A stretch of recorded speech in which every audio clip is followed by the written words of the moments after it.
ముచికతోటి 3 ఆకులున్నవి తీసి పళ్ళెంలో పేర్చి ముచిక పైకొచ్చేటట్టుగా పట్టుకుంటే ముచిక ఒక్కటి తీసి ఇలా గుండెలకి చూపించి వేస్తే శివలింగం మీద మారేడు దళం తిరగబడితే ఐశ్వర్యం, బోర్లా పడితే జ్ఞానం.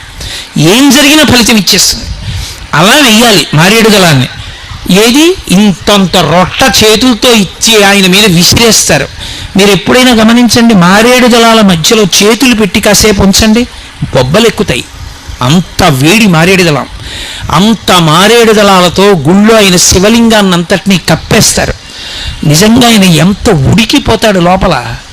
అలా కప్పేస్తే కనీసం కనపడుతుందా? ఆయన అంతటా ఉంటాడు నిజమే. భక్తి అన్న మాటకి ఉన్నాడన్న మాట ఒకటి ఉందిగా. ఏది పూజ అసలు ఆ భావన ఎక్కడుంది? పత్రి సుమంత నెవ్వాడు పారవయించు, వాడు పత్రి పారేశాడంటే ఆయన మీద.